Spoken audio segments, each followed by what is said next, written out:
Bismillah ar-Rahman ar-Rahim.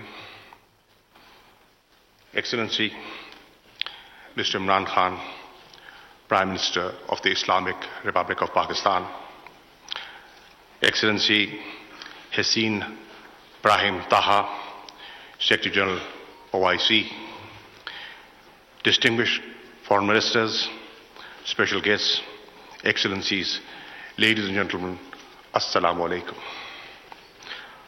I welcome you all to Islamabad for this extraordinary session of the OIC Council of Foreign Ministers on the humanitarian situation in Afghanistan.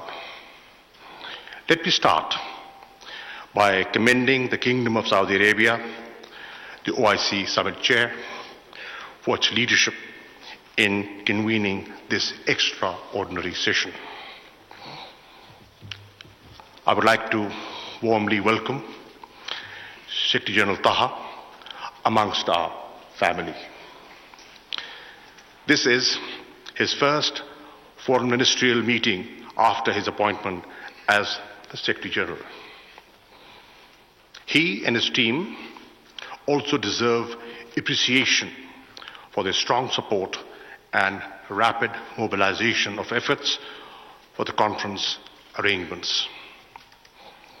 Pakistan is also gratified by the trust reposed by the OIC membership in Pakistan to host this extraordinary session. Excellencies, your presence here today at such a short notice affirms the importance that the international community as a whole and the OIC in particular accord to the well-being of the people of Afghanistan. For the people of Afghanistan, the significance of this gathering goes beyond mere symbolism. It is a matter of survival for them. As we speak, over half the Afghan population, 22.8 million people, a number larger than entire populations of over 2/3 of the UN member states, face food shortages. Millions of Afghan children are at risk of dying from malnutrition.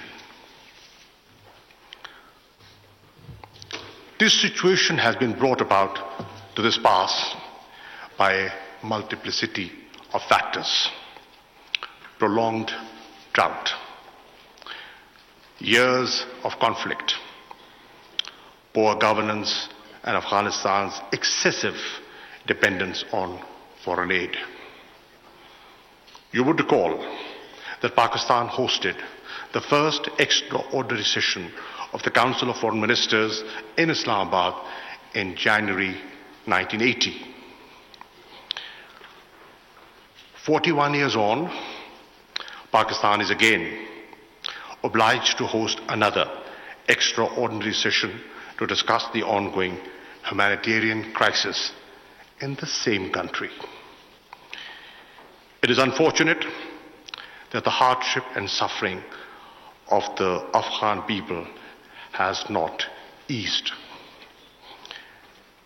The OIC, since the very beginning of Afghan crisis, has stood firmly by the people of Afghanistan. It has consistently supported the right of self-determination, of political and economic emancipation of the people of Palestine, and of the Kashmiris suffering under illegal occupation.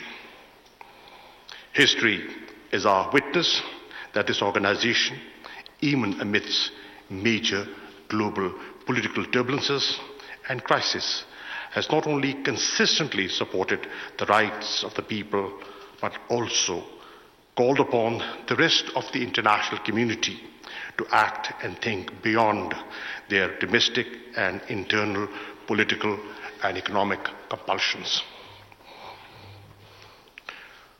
What we face today is no different than what this organization has witnessed repeatedly. The developments in August 2021 may have altered the political landscape in Afghanistan, but they have not made the compelling needs of the Afghan people any less pressing or urgent. The World Food Programme has warned that Afghanistan could become the largest humanitarian crisis in the world. The UN Emergency Relief Coordinator, who we have the pleasure of having with us today, characterized Afghanistan as being in free fall. These are dire warnings by those with the most intimate and direct knowledge of the grave situation on the ground in Afghanistan. This is a moment to extend a collective helping hand. It is not the time to withhold support. Pakistan concurs with the UN Secretary General that humanitarian support must be provided without conditions. I am confident that I speak for the OIC membership today in reaffirming that this gathering is about the people of Afghanistan, and the only message it wishes to send is one of our unity of purpose and resolve. On its part, Pakistan has demonstrated that its approach towards Afghanistan is guided by the urgent humanitarian concerns. Notwithstanding our state of relations with India, as a special gesture of goodwill towards the Afghan people, Pakistan has decided to allow transportation of 50,000 metric tons of wheat and life-saving medicines from India to Afghanistan through the land route. This organization and the Islamic Ummah as a whole has come forward to offer its hand of partnership to the United Nations, international financial institutions, and major donors to bring to bear collective expertise in pushing against the unfolding humanitarian crisis in Afghanistan. Let me also express my gratitude to the United Nations, IFIs, regional organizations, and other members of the international community for responding positively to Pakistan's call again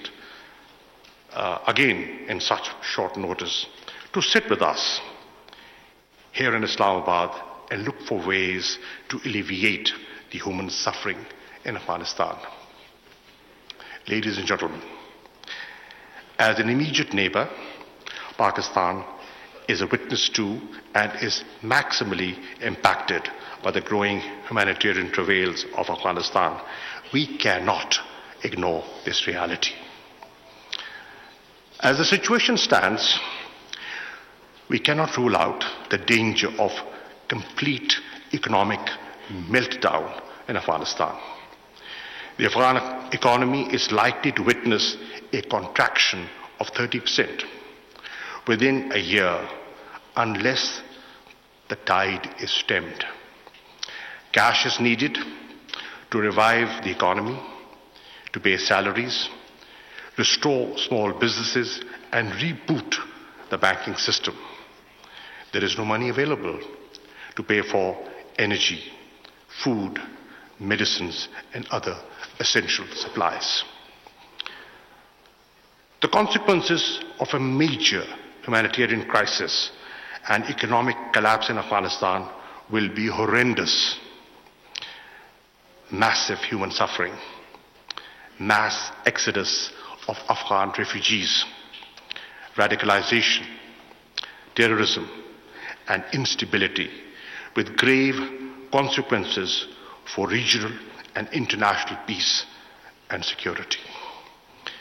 We must not allow this to happen. Ladies and gentlemen, for its part, Pakistan is doing all it can to help our Afghan brethren. We have committed $30 million in assistance to Afghanistan, humanitarian assistance of around 70 tons of relief goods has already been provided. Our efforts are inspired by an abiding vision of solidarity and goodwill for Afghans. No other country stands to gain more from peace in Afghanistan than Pakistan. A peaceful, stable, prosperous Afghanistan will offer a rich peace dividend for Afghanistan, Pakistan, and the entire region.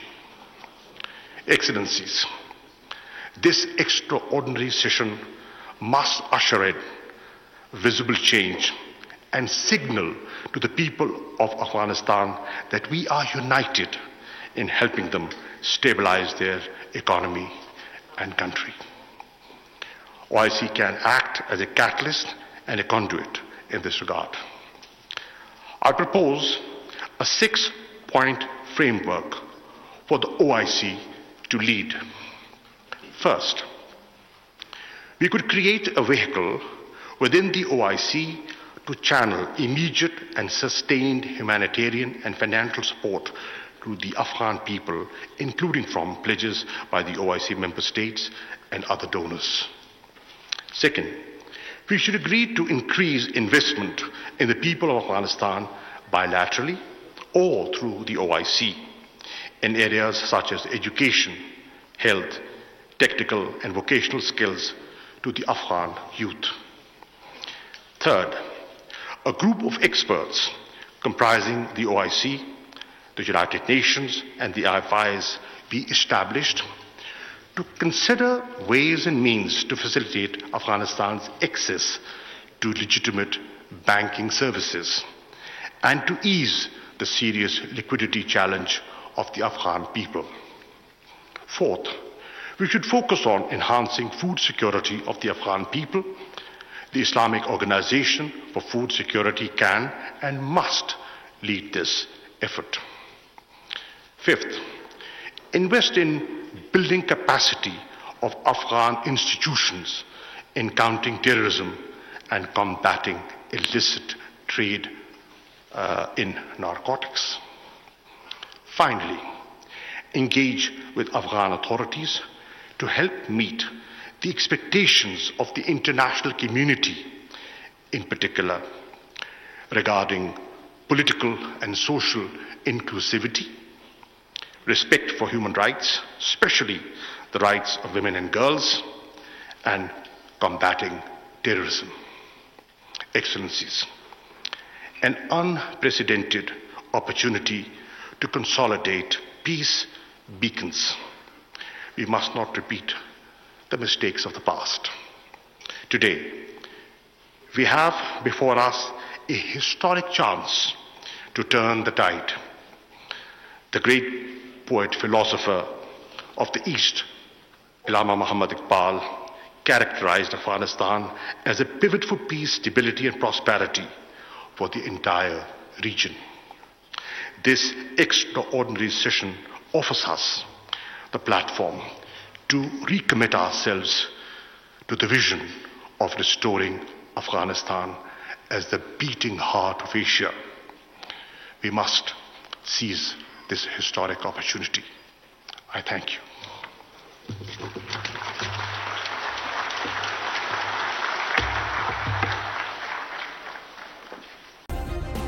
Subscribe करें और bell दबाएं ताकि कोई खबर रह न जाए।